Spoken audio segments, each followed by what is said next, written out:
Right, సంతోషంగా ఇక వేరే ఆలోచనలు ఏవి పెట్టుకోకుండా దేవుని మాటలు విందాం.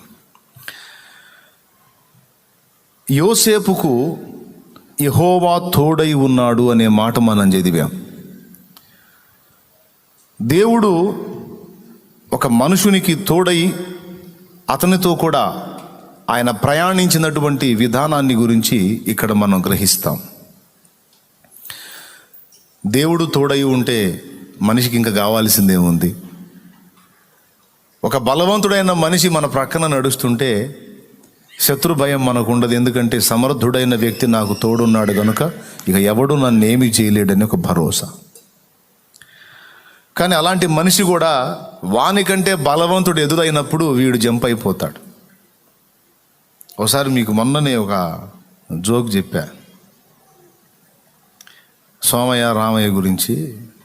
ఇద్దరు ఫ్రెండ్స్ అడవిలో మాట్లాడుకుంటూ పోతూ ఉంటే సోమయ్య ప్రగల్భాలు, అసలు మా తాత సింహాన్ని చంపాడు, మా నాన్న పులిని చంపాడు, నేను అసలు దేనైనా చంపేస్తానని ప్రగల్భాలు పలుకుతూ ఉంటే రామయ్య అనుకున్నాడంట, అబ్బా ఇంత గొప్ప సోమయ్య నాకు తోడున్నాడు అడవిలో, ఇక నాకు ఏది వచ్చినా భయం లేదు అని ఆనందంగా పరవశించి పోతూ ఉంటే అడవిలో దూరంగా ఎలుగుబంటి వస్తూ ఉంటే ఈ సోమయ్య చూసి, రామయ్య ఏంది ఎలుగుబంటిలాగా ఉంది కదంటే, ఆ ఎలుగుబంటి అయితే మనకేమి, నువ్వు ఉన్నావుగా, అసలు నువ్వు కొట్టేస్తావుగా అంటే పులి సింహాలు అయితే ఫైట్ చేస్తావు కానీ ఎలుగుబంటి అంటే కొద్దిగా ఆలోచించాలి రామయ్య.